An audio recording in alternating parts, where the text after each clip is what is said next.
Today's episode is brought to you by DAX Copilot from Microsoft. To learn about how DAX Copilot can help you reduce burnout and restore the joy of practicing medicine, visit aka.ms/knock-knock-high. That's aka.ms/knock-knock-high.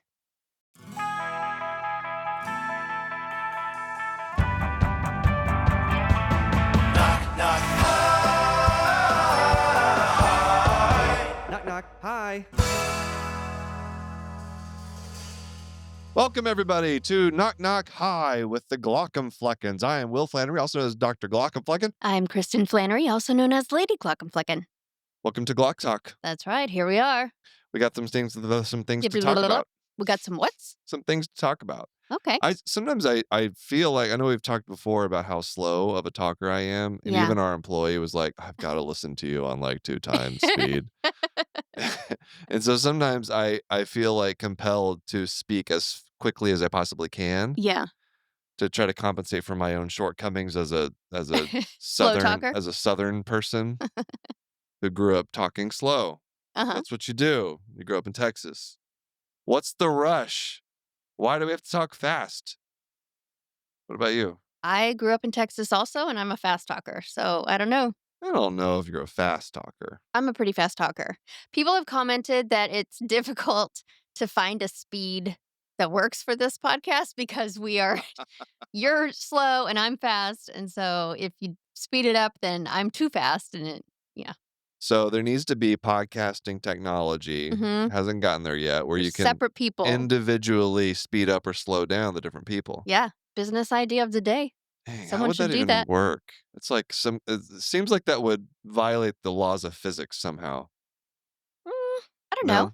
We're recording on separate channels right? Like my microphone goes one place, your microphone goes one place. So theoretically, I feel like the computer geniuses could do something with that. Let's really get into the audio engineering Let's do of it. I think people will podcasts. love it. What do you think? That's what people want to listen to on their commute. Yeah, okay.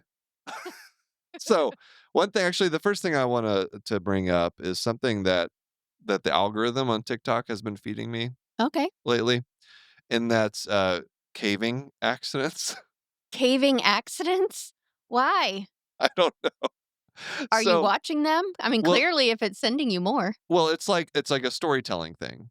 So there's like a few accounts where they tell stories of these terrifying either cave rescues or sometimes where the person does not survive. Oh, And just how they jeez. get into the situations that It's they're meant in. to be like a warning for people. Well, it's more just like a true story. It's Cautionary just- Yeah, tale? well, yeah, you can take it like that. But it has it has taught me that I'll like you first of all, you don't ever have to do it. Like No. why? You don't. I don't know why these people feel so compelled to like squeeze and inch their way through small openings. They can barely get through where like even they can't even like breathe. They have to hold their breath Yeah. to To keep their or actually, torso like, skinny enough. compress their chest, Yeah. like get all the air out of their lungs just so they can squeeze through and then they can Right. breathe again. Oh my gosh. Like, how does that sound to you? Awful. Like that's a claustrophobic's nightmare. And so I just right before we started recording, I saw one of these stories, and it was a woman who she's a cave instructor, Mhm. and one day she went into a cave and she slipped and fell. She got wedged like upside down Mm. for 48 hours, No, thank you. and then she was rescued after she survived. Yeah. And then 2 years later, Oh no. she went into the same cave, Oh no. and the same thing happened again. Lessons were not learned. And I can laugh because she did survive the second time around. Okay. It was like 4 or 5 days that she was down there. Oh my gosh. So here's what I just don't understand. So you're going caving and you get stuck in a cave, Uh-huh. dark cave, for 48 hours. Yeah. Are you going back into No. the cave Never. ever for the rest of No. your life? No. What's in that cave? Was she like hunting for treasure? That's the thing. Is there something compelling in there? What is in the cave? What That's is a good question. what is the caving pursuit? what do you get out of it? just sheer love of exploration? I guess. but it's so dark, and you just have that light, and then you're the risk of death and Yeah. drowning. There's some stories where they're down in the cave, and then Yeah. it starts to rain. You can imagine what happens next. Yeah. The cave starts flooding, and then they just slowly, Right. You see it coming. yeah. Nothing you can do about it. And then sometimes they Ugh. can't even, like, retrieve the people that die in a cave. Mm. They're just like, that's where they're buried.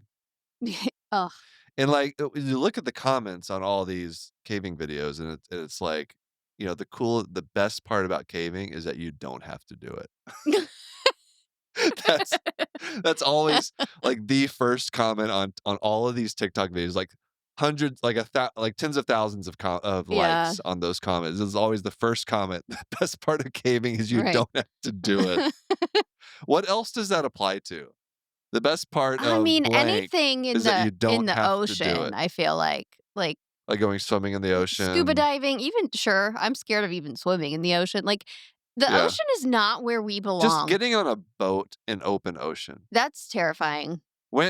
Is there a situation, unless you're like a deep sea fisherman, I guess, and that's like your I feel like, livelihood? again, why do you have to do it? You don't. You Well, could do what's it something so what else. do you consider like ocean? Like where you cannot see the land? Is that like how far out would it be, would you say is Well, I like, don't know if it necessarily has to do with how far out. It can also be how deep. well, I mean, once you get like, Like, if there's a 100 cliff feet out, shortly it's off the like shore. you're like it's like a Yeah. mile down. For me, anything above, ankle depth is too far.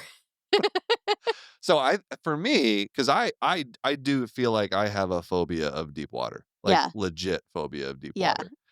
Um, I think like anything, even like the deep end of like a 10-foot swimming pool gives me the Jenkins, the Yeah. heebie-jeebies.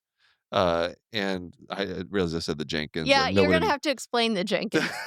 that was that's a Flannery family thing. Yeah. So my younger brother, when he was like 5, we went to the Grand Canyon, and Mhm. he looked over the side and was like, "Oh, this gives me the Jenkins." I think he was mixing it up with a word that people normally use, like Yeah, heebie-jeebies or something. right. But so It's ever just since stuck. then, we just stuck. So we call it, when you get that like stomach dropping from, we call it the Yeah, Jenkins. driving along the side of a mountain, That gives you the especially Jenkins. when someone else is driving, yeah, that gives me the Jenkins. So so anyway, I for me, it's like if you're far enough out where you don't see land, Mhm. too far. You've got the Jenkins. Well, no, it's just like that is like open ocean. Like, why do you have to go that far out? Yeah.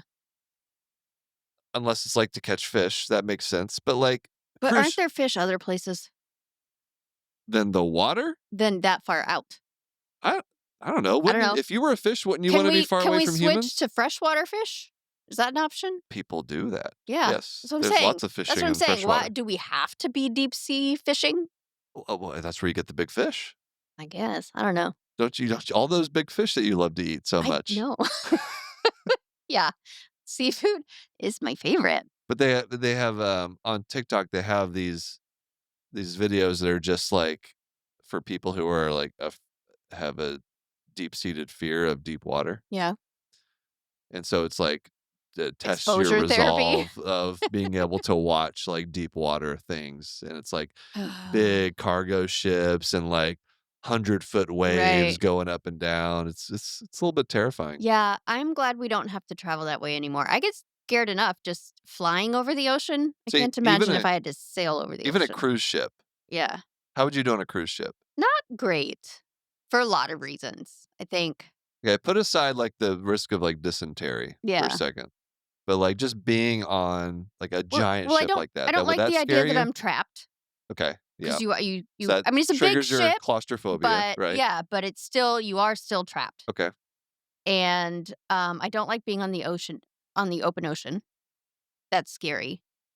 So if we were like maybe sailing where you have sight of the coast the whole time, that might be tolerable. We've done boat rides like that before. Yeah. But not like a ship. It's No, we've never done a ship, like a yeah. very small. We don't even know boats well enough So, to be able to talk about what a kind of skiff, a skiff? Is that what it a was? catamaran. We've done We've been on a catamaran. Yeah. catamaran before. Uh, and so what about open ocean scares you? Because I know what scares me. Monsters. Okay, yeah, so it's sea monsters. Yeah. Yeah. Monsters and Yeah. drowning. See, it's not for me, it's not the drowning, it's the I don't know what's down there. Yeah. That's why I don't even like to go past ankles because I know there's stuff like right under the sand, even being on the sand. I'm not an ocean person. Okay, see, that doesn't bother me, like, being on swimming in the shallow water. Yeah. Like, we But like there's still jellyfish that can get you okay, and but they're hard to see. well, everybody else is doing it, it's fine. Like, some of the best experiences I have in the water was snorkeling in Hawaii for the Yeah. first time. I'd never done been Mhm. snorkeling before. Went to Maui. Yeah. It's like, right when was this? This is, like, shortly before the birth Mm, of our first child, mhm, I was pregnant, so it and was like 13 years ago. it was so much fun. But then I wouldn't wanna get farther out there because I did see some sea monsters down Ooh, there, what'd you see? manta rays. Oh, yeah. Yep, that's Anything pretty bigger scary. than me is a sea monster in my mind. Yeah, or anything with, any weapon that it has that Yeah. can kill you. I think I would do okay on a cruise ship. Would you? I'd get seasick. Yeah, you're not so great on I boats. get seasick, but I that would it wouldn't be scary just to be, like, on that big of a ship in the water. Even if you can't see the coastline. I do fine with, like, ferries and stuff. Like, we've been on ferries before. Yeah, I feel like that's different. That's not If anything, that's scarier because it's a smaller boat. right, but it's also not the ocean. Ferries are usually, like, in a harbor. Okay. You know what I mean? Like, it's not open ocean. The scariest thing would be, like, in a being in, like, a raft Yeah. on the open ocean. Oh, man. Did you see there was that Greta, oh, I always forget her last name, Thunberg Yeah, I think that's her name. documentary, and she, you Didn't know, watch it. she doesn't wanna fly because bad for climate change, and so anytime she gets invited to a different continent and she has to cross an ocean, she sails, and it's in something not much bigger than a raft, and it was just showing her, like, big waves on this thing, and it's just her and her dad sailing from Europe to America. To give a talk at, like, Yeah, Columbia. yeah, or something, or receive an award or something, I don't know, and she the whole time she was just, like, so miserable, and she was saying, "I just wanna go home." I don't know, Is that this like is a commitment to a cause right there. I'm sorry, but I don't love any cause enough to do something like that. Like, we're in the 21st century for, let's use what the Uh, innovations that the human brain has accomplished and put together, and well, it's the kind of an act of protest, the right? Wright brothers, what would they think about this? Well, they did not consider You have magical global planes that warming, fly through the air, and you're just using a boat. and they pollute your air and make your planet warm to unsustainable levels for humanity. So, I'm sorry. It sounds like it was is it like a shtick or something? Are they no, is I it think she personally cannot stomach morally okay. flying in an airplane. So it's like a week-long trip across the ocean, I don't know how long it took, I can't remember, but yeah, a long time. Long time, big waves, small boat, scary stuff. all powered by wind. I don't know. Okay. I didn't know this, and now I have a lot of questions. You should watch the documentary, it's Wow. pretty I mean, good. you gotta admire the I conviction, know, and right? she's a I mean, teenager while she's whether or doing not this. you agree, like, she's walking the walk, right? She is, She right. is backing up her stance on things, Yep, which very few people can say that they do. it's true. Alright, so we've covered caving Yeah, and the ocean. Any yes. other fears you wanna tackle? We're gonna hear from people who love the We ocean. ready for spiders yet? Oh, no. Nope. Nope, never. Okay. Alright. We'll save that for next time. Yeah. I do know people, though, that love the ocean, like, I have friends that just really love, Well, scuba people diving, all sorts of stuff. yeah, I mean, and scuba diving is Swimming with even too much. sharks I actually can't go scuba diving, because of your heart. because of my heart. Yeah. No scuba diver wants to take someone who's had a cardiac arrest, Nope, like 50 feet underwater. nope. No, Uh, nope, no good. but also this gets like to like I'm so glad we're on the same page with this because neither of us will ever want to Right. or will own a boat. Yeah. Yes, true. So, we'll never have to fight about that. It's an expense that will never Yeah. be talked about in our house, Nope. and, that's beautiful, It is. you know? You know, that's one of the things that first brought us together was, mutual hatred of various things. If you can't connect with another person on hatred over something, then what else is there honestly in life? Uh, It's like one of those things is there've been probably 6 or 7 times in our lives together that we've gotten a boat or been on a boat together, a Mhm. handful of times. Sure. And every single time, like, after, like, 30 minutes, I'm like, "Okay." Like, that's I did the I'm boat. satisfied. Yeah. We did the boat. No no need to do another boat for about 5 years, and then eventually, like, our kids will convince, "Hey, let's get a boat." I'm like, "Oh, that's nice. That'd be fun." And then 30 minutes later, Oh, "Alright, yeah. that's it for another 5 I years." think I think you are of the 4 of us in our family, you hate boats the most and are the least successful at riding them because you get seasick. I don't think Yeah, anybody else gets seasick. I honestly don't understand, like, the wanting to own a boat. Like, it's nice to have someone that has a boat in case you wanna go out on a boat, Mhm. but then that would require somebody to buy a boat. So, yeah, Right. so anyway, somebody has to own a boat. I'm just glad it's not me. Yeah. Alright, let's take a break. Okay. Let's come back with some healthcare news. Hey, Kristen, Yeah. I've got some friends I'd like you to meet. I see that. You seem a little too friendly with them, I have to say. Aren't they cute? Sure. With the little beady eyes Uh-huh. and their little hands. Are they hands? The claws? I don't know. Appendages. How Okay. about that? That works. But anyway, they'd like to say hi. They'd Okay. like to say hi. Hi. Okay. Wonderful. They're not they oh, look, the one's sticking It around. sure is. Alright, Right on my mic. these little guys are, Demodex, Mhm. and they live on your eyelashes. Yeah. And they can cause flaky, red, irritated eyelids. See, that's not cool. You just That's kinda a wanna, party like, rub foul. them, You're not welcome here if you're gonna do that. and it's caused sometimes by these little guys, Yep, that's rude. Demodex blepharitis, but you shouldn't get grossed out by this. Okay. Alright, you gotta get checked out. Yes, get checked out. To find out more, go to eyelidcheck.com. Again, that's EYELID check.com for more information about these little guys and Demodex blepharitis.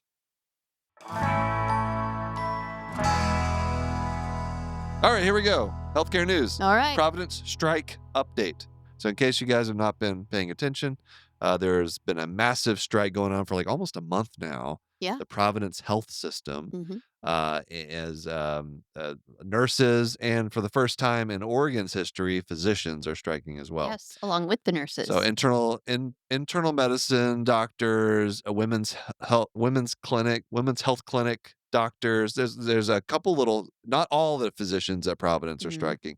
It's mostly Hospitalists. within internal medicine and women's health. Mhm. And the physicians have a contract.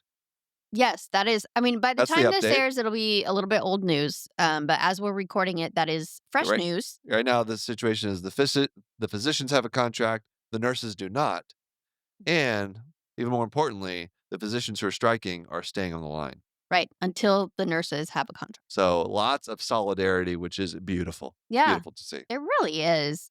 And I, I agree with them. I'm Oh, just gonna sure. put that out there. Like, Providence is being not very nice, Well, and the whole idea thing is a big part of it is they're just not paying their employees to the same level as other hospitals in Portland in the market. They're way underpaying, right. and so it makes sense. Like that's one of the things, and safe staffing is another thing, Yeah. and people just should get paid I mean, fairly I would for the assume work that they those do. are related, right? If you're not paying people well enough to incentivize people to work there, you're not going to have as many people working there, and you're going to be short staffed. Right? Or Yeah. is there a separate staffing issue in addition to just what the payment is? I honestly don't know. Hmm.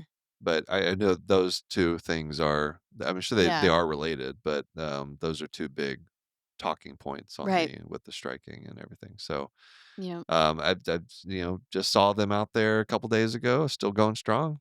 Yeah. So, doing their chants, and they're Every time I getting pass by them, honks. I'd give them A little honks. beep beep. Oh, yeah. One time it was a little bit, like, awkward because, I was driving past and there were stoplights on this road Mhm. pretty often. And so I was driving past and I did a nice, like, big, long few honks, and then the light immediately, like, turned yellow and the person in front of me stopped. You had to And stop. then I was just sitting there at the stoplight. It's like, I don't know how to react now. There's still a lot of opposition, though.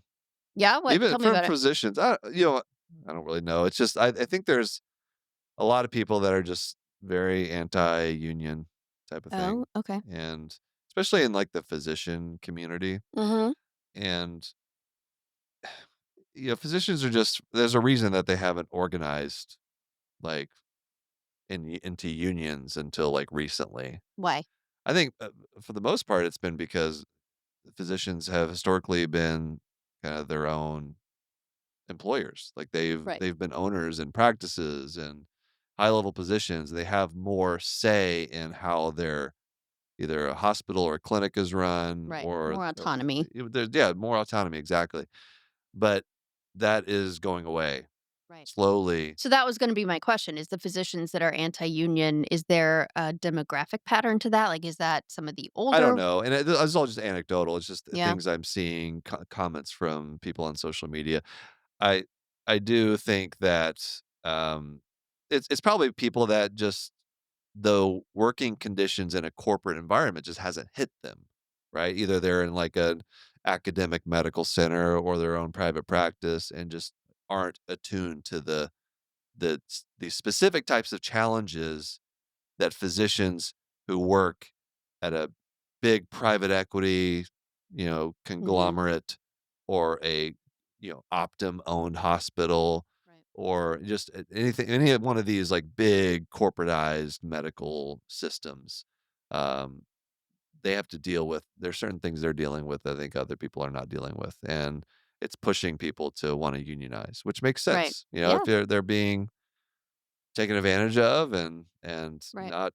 I mean, they're losing the autonomy and they're losing Yeah. any, Yeah. power that they once held within the organizations, so. And so, people, when you feel a bit powerless and taken advantage of, and you don't either, you know, aren't practicing in safe working conditions in healthcare, or you feel like you're not paid adequately, then sometimes you got to strike. Right, You got to unionize, and it's just a relatively new thing for physicians. And yeah. but I think we're going to be seeing a lot more of it. Where How do you feel about it as a private practice physician? Like, from a patient standpoint, Mhm. I can't really tell a difference when I go to a private practice clinic versus when I go to, you know, the Providence Yeah, system or Legacy here. Um, they all feel like the doctor is rushed. There's only a little bit of time, yeah, et cetera, et cetera. So, like, from a patient standpoint, it doesn't look any different, but I'm sure behind the scenes it feels different. yeah. I think that, most physicians are just overworked. Population's Yeah. aging. Hmm. There's, we have a physician shortage. Um, but yeah, I think, as rushed and as difficult as you experience as a patient, I think behind the scenes it's even worse. Yeah. And physicians, healthcare professionals, people who see patients are trying to smooth over the patient side of things Hmm. to a certain extent. They're trying their best to, like, provide the best care they can, Right. but the working conditions behind the scenes that you're not seeing are just getting Hmm. worse and worse, with regulation from insurance companies, Mm. with, micromanagement from private equity firms that own the company, wanting you to bill a certain way, Right. practice medicine a certain way. All that But is how much of that do you deal with in private practice? Definitely still the insurance issues. oh, the insurance thing has just gotten worse and Yeah. worse. Yeah. And so that's probably a big source of frustration, for us, is just constantly having to try to negotiate fair reimbursement rates, Mhm. prior authorization challenges. Now, Right. fortunately, we're a big private practice, so we do have help Some and staff some that. staff that can help Yeah. with that. But, like, we're hiring staff just for Right. doing those things. Yeah. And And so it's just a very complicated system. We are fortunate, I'm in a large physician-owned group, so we have autonomy, Right. which does help a lot. But we still have our own stresses and, Yeah. I Would d you ever, just hypothetically, thought experiment, would you ever, as a group, mhm, say, "You know what? Our visits have gotten too, rushed, and since you still have the autonomy, you're gonna say, 'We're gonna give it 30 minutes instead of 15,' or whatever it is." Because that works against your productivity, right? You can see fewer patients yeah, if you do that, but then the patients that you do see, you can spend more time with. yeah, So what's the balance there as, partners in the yeah. practice? How do you decide that balance? I think you balance it well, first of all, we are, like, the largest community practice in a large metro area, Right. and so it is incumbent upon us to see the vast majority of the population, especially in more Mhm. rural communities just outside the metro area. And so, saying that, okay, our appointment slots are going to be twice as long. Mhm. Now you've got a lot of patients Right. who are not able to get in to get the care that they need. Right. And so you're right. You have to balance that by saying, okay, like we don't want to make them so short that we're sacrificing good care. Mhm. And so I think what you might be experiencing is not so much bad care, but Right. just a and maybe an overworked, stressed out practice Yeah. with with people that are trying to keep up Right. with the patient demand and and so that's the key is like you don't want to shorten things so much that you sacrifice Right. like adequate Care. care. But there is a gap right now. I mean, there are many gaps right now in our healthcare system, but that is one of them. And right now it feels like people are trying to pit patients against doctors, right? And whose priorities get to win out. But really what's happening, those two groups don't need to be fighting each other. They need to be fighting together because there is a chasm between them where the doctors feel like my job is to provide physical medical care. That's what Mhm. I am here to do. And as long as I have done that, I have done my job well. And now you are better. Now you can see. Now you are alive, whatever it might Right. be. I did my job. On the patient side, it's yes, that definitely is important that the care is good. But the gap is there's not a psychological or whatever word you want to put there. There's not any sort of like support for either the patients or the doctors to be able to have a human experience with one another rather than just a transactional one of I gave you care and I gave you money for that care. What does it look like to you when you're coming in for an eye exam to like give like human care, human centered? It's things like okay, for eye exam, it's maybe a weird example because that's for me, I don't need surgery yet, so I might feel Mhm. differently if I'm coming in for surgery. But it would be things like addressing patients' fears, not just in giving them the accurate information, which does already happen. The doctors are doing great at doing that. But emotions are not logical. Emotions are not fact-based, information-based. They are more primal, they are Mhm. feelings, separate systems entirely in the brain, the body. So, when you're only addressing half of the system, right, you're giving them the information, but you're not addressing the actual emotion of, like, "This is scary," then the patient is going to have an uncomfortable visit because they're gonna be scared the whole time, even if the doctor is doing everything perfectly from, the medical standpoint. So and I'm not saying it's the doctor's job, but I don't know whose job it is, but there is that gap right now of how do you make patients' experiences with the healthcare system feel more human rather than just get them in, get them out, do the thing. Mhm. Because it feels very much like, as a patient, we are not really valued too much when doctors are just, in and out, and nurses too. It's not just doctors, it's the whole system. It's not the people's fault necessarily because they are just trying to operate within this system that has created this environment.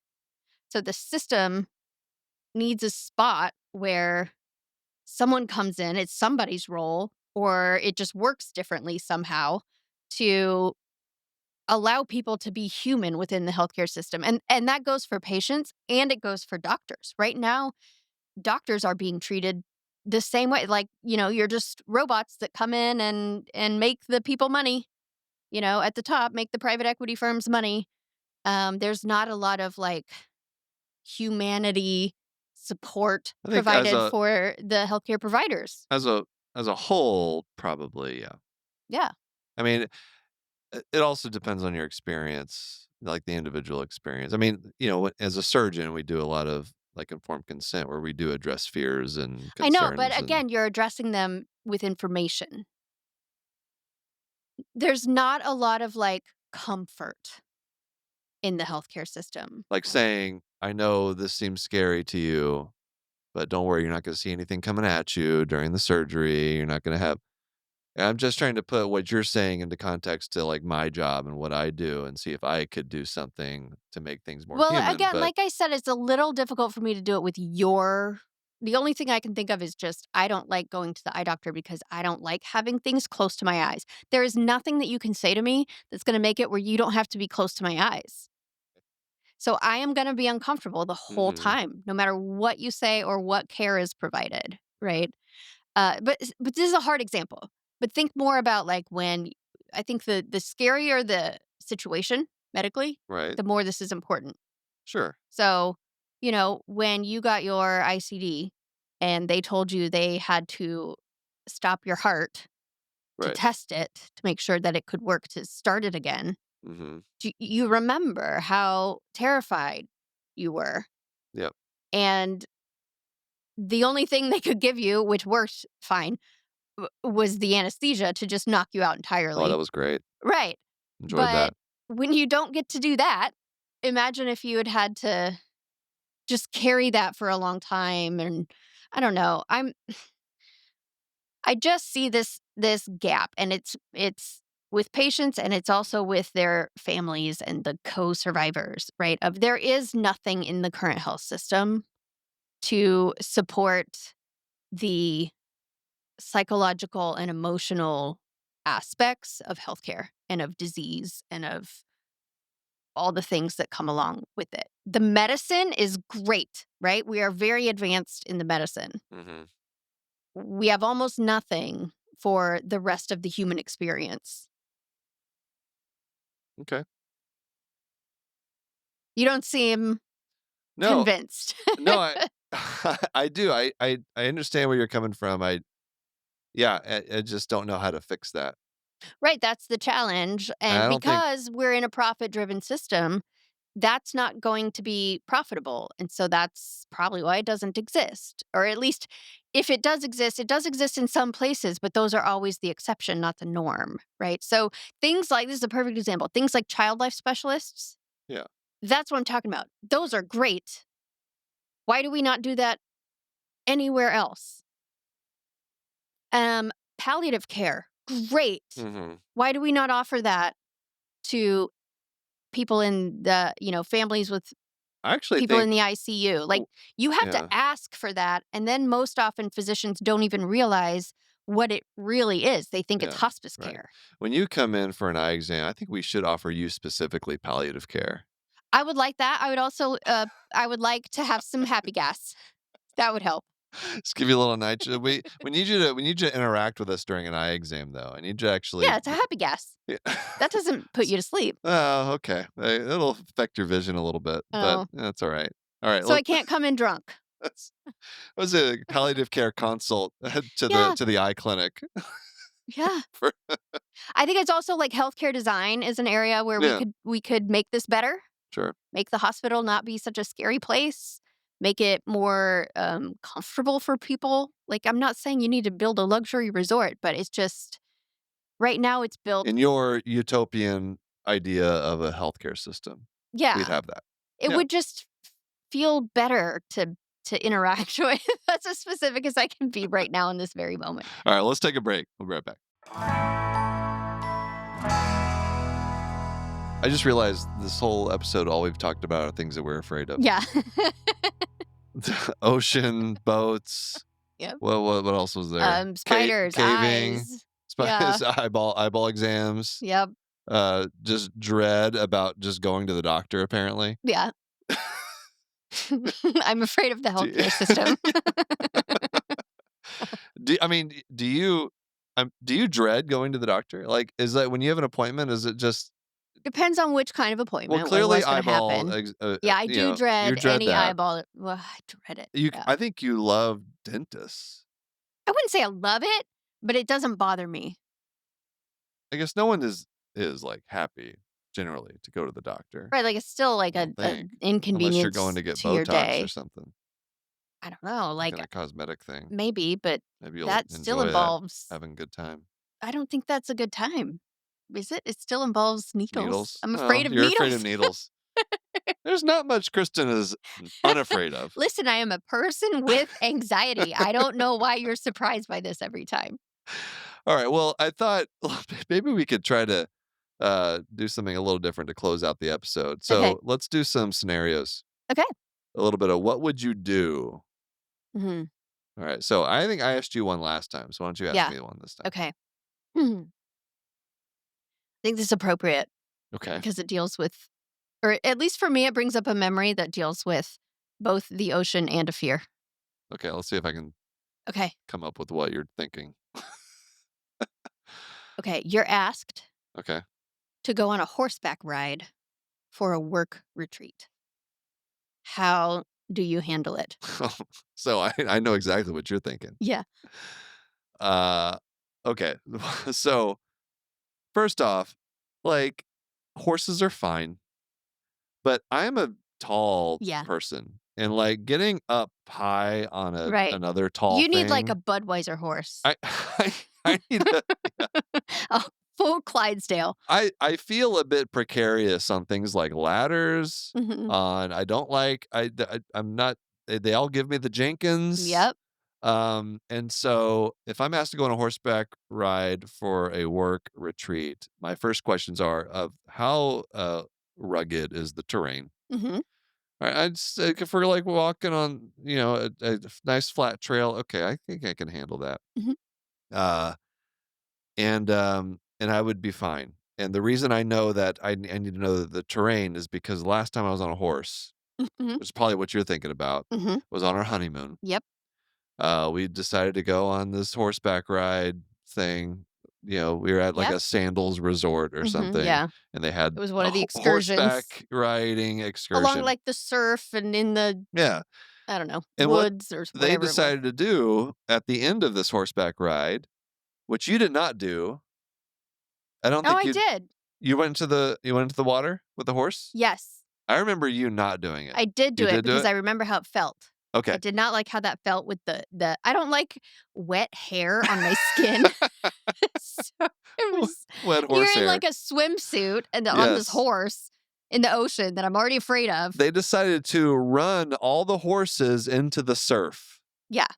Where it was like the horse had their head above the water, but and like their neck, but like the top of their back was in the water. Yeah. So like as you sit on the horse, you are It was sitting in the water. fairly, like, deep into Yeah. the water, and as the horse was getting out there, my horse in particular, me with my, higher center of gravity, uh, started wobbling. Mhm. I was losing You it, got some waves and then happening a little bit. bam, I was in the water. I Yes. fell off the horse into the water as, like, this group of 10 horses and riders were all coming up behind me. Around you. I I could have very easily died. You could have. You could have gotten stomped I could on. have stomped right on my head. I feel like I was close to that. What did you think whenever you saw it? Did you see me Well, I fall? know why you think I wasn't why you think I didn't do it. We must have done this more than once Okay. because after that first time where I did it, I remember I had to go to the restroom, and so I went Yeah. to there was a restroom, like, Oh, I see. up above where I could see down below was the beach, Gotcha. and, like, there was up a cliff or something, and I saw you fall from there. So, like, I wasn't even close enough to do anything about it. So I was just watching helplessly, hoping nobody stepped on you, like no horses stepped on you. I was It was almost really scary because for like a few seconds, I wasn't sure if you had just yeah. been killed. I I was almost the subject of a TikTok called Horse Accidents, where somebody has an animation of me on a A horse gangly 6'4" man who going out into does the no water, horseback experience. getting stomped on while his New brand bride new newlywed bride is up on a cliff just watching in watching in helpless horror. horror. Yeah. That was It the last really it time I was really on a is a horse. That metaphor was the for last the time. rest of our marriage. Like, that should have been a warning sign How many right lives there. do I have left? I don't I know. think you've done 4 I've so got I've far. got yeah, I've got 4 down, Yeah. so I don't know how many I get, but Ah. Okay, so that is why I think this is a good question. So you're asked to go on a horseback ride for a work retreat yeah. now, So, knowing your history. first off, I say, "Do I have to?" And then I remember that I am an owner of the practice, and so, yes, I do have to. Oh, I thought you were gonna say, "No, I don't, because I'm the boss."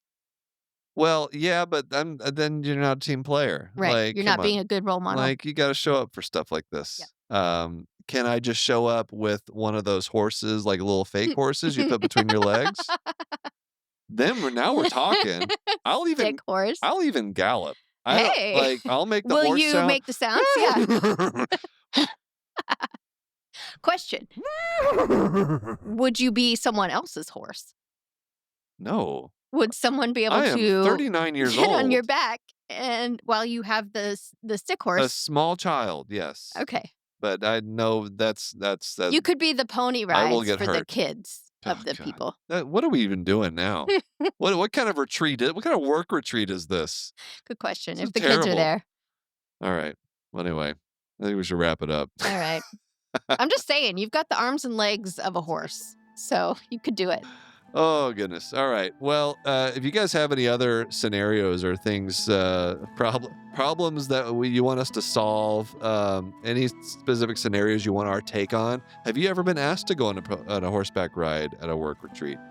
What are the strangest activities you've been asked to do on a work Ooh, retreat? that's a good question. I would love that. I bet there's some. I know there's like goat yoga. That's a thing people do on Yes, work retreats. What about you? You have any? I'm trying to think. I mean, I don't think I have been on many work retreats, but Yeah, you there have been never a lot of do like that.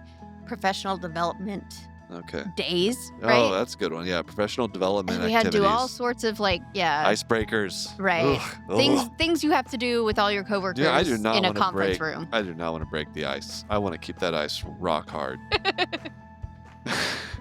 With that, we'll end here. Lots of ways you can reach out to us. Email us, knockknockhi@human-content.com. Visit us on our social media platforms. You can hang out with us in the Human Content Podcast family at Human Content Pods. How to Be Patient is going strong. That's right. good. They're doing great. Preston Roche, Yep. Margaret Duncan. That's right. I like it. I've been listening to it just as a fan. They're a dynamo. Yeah, they're fun. They're really good together.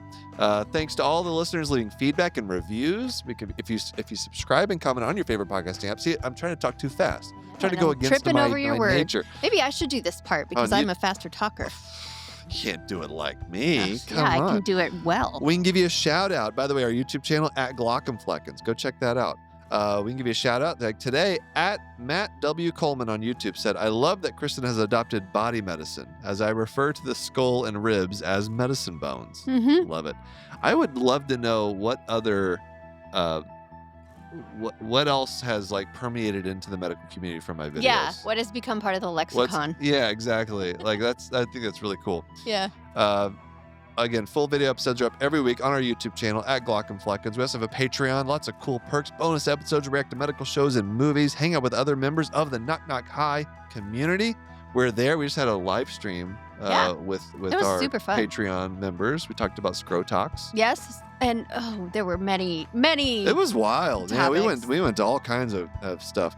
Interactive Q&A live stream events, much more. Early ad-free episode access, all the stuff. Check it out. Patreon.com/GlockenFlecken or go to GlockenFlecken.com. Speaking of Patreon community perks, we have a shout out to all the Jonathans. Let's do this, right? We got to shout out Yes. the Jonathans.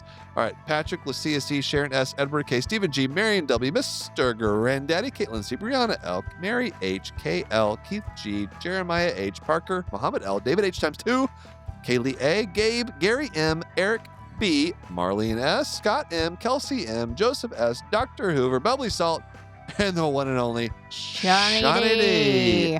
Patreon roulette. Random shout out to someone in the emergency medicine tier. Reese M. Thank you for being a patron. And thank you all for listening. We're your hosts, Will and Krista Planer, also known as the Glaucopleggets. Executive producers are Will Flannery, Krista Planer, Aaron Corney, Rob Golden, and Shanti Brooke. Editor engineers Jason Portizo. Our music is by Omer Binsvi. To learn about Nutcrack's program, disclaimer, ethics, policy, submission, verification, and licensing terms, HIPAA release terms. I feel like I did that pretty well. All right. Good I think job. I got that That down. was a good It's one. only taken me like 200 times. You can go to glaucopleggett.com or reach out to us at knockknockhigh@human-content.com with any questions, concerns, or fun medical puns you might have. Knock Knock High is a human content production.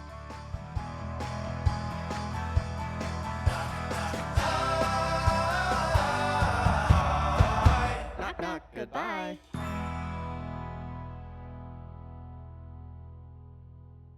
Hey, Kristen, how's the eye contact with your doctor? Like when I go in for a visit Mhm. and we're having a conversation, it's hit or miss.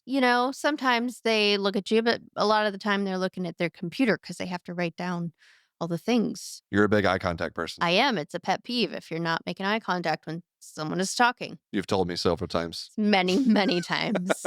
You know what would help, though? What? Dax Copilot from Microsoft. That would help. It makes a big difference. Yeah, you're right. Reduces administrative burden, lets physicians focus on patients, make that eye contact, Yes. form a connection, That's right. not having to look at the computer all the time. Right. 90% of patients say their physician spends less time on a computer when they're using Dax Copilot. That's what I want. It's a big deal. 85% of patients say their physician is more focused with Dax Ooh. Copilot. You like focus. Sure. Who Focus doesn't? on you, focus on the patient. Focus Great on the stuff. problem. That's right. Learn about how Dax Copilot can help you reduce burnout and restore the joy of practicing medicine. Visit aka.ms/knockknockhigh. That's aka.ms/knockknockhigh. Thanks for watching the episode. You can find more on that playlist over there. If you prefer to listen or you just had your eyes dilated, you can binge full episodes wherever you get your podcasts. Or join the party over on Patreon, where you get early access episodes, hang out with us, get lots of exclusive bonus content. Hope you subscribe, leave a comment below. Let us know what you think.